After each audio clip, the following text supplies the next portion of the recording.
Soit à résoudre dans l'ensemble des nombres réels l'équation 2 puissance 2x moins 2 puissance x plus 3 est égal à 0. Alors je vais transformer l'écriture de cette équation.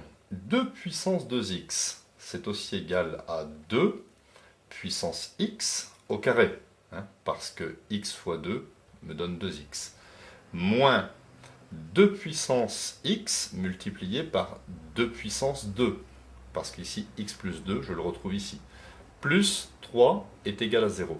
Alors regardez ici, j'ai mis en évidence 2 puissance x entre parenthèses. Je vais donc faire un changement de variable en posant grand X est égal à 2 puissance x.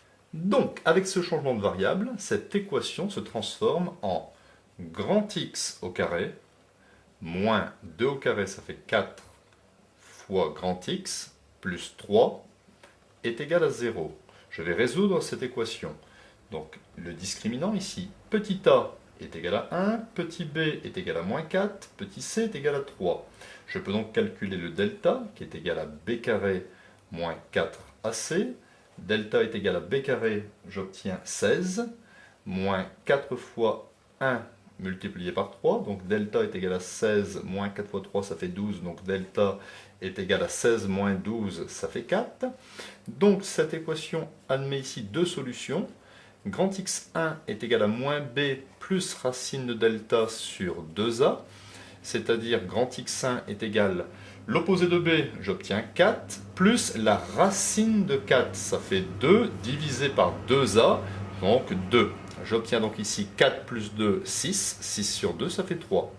Deuxième solution, x2 est égal à 4 moins 2 sur 2.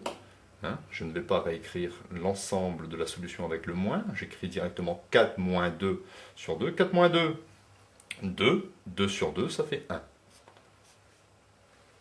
J'ai donc trouvé x1 égale 1 et x2 égale 3. Mais il faut que je revienne à ma petite variable x, petit x. Alors je peux écrire ici, comme grand x1 égale 1, je peux écrire que 2 puissance petit x1 égale 1. Pareil ici, 2 puissance petit x2 égale 3. Et je vais passer au logarithme afin de faire redescendre le x1, c'est-à-dire logarithme de 2 à la puissance x1 est égal à logarithme de 1. Donc ici x1 peut redescendre, passer devant. Ça fait x1 multiplié par logarithme de 2. Logarithme de 1, ça fait 0, soit x1 est égal à 0 divisé par logarithme de 2, c'est-à-dire 0. Donc de la même façon ici, 2 puissance x2 est égal à 3. Donc en passant au logarithme, je peux donc écrire que logarithme de 2 à la puissance x2 est égal à logarithme de 3, soit ici x petit 2 logarithme de 2 est égal à logarithme de 3, soit x2 est égal à logarithme de 3 divisé par logarithme de 2. Donc voici les deux solutions de cette équation. La première, x1 est égal à 0. La deuxième, x2 est égal à logarithme de 3 divisé par logarithme de 2.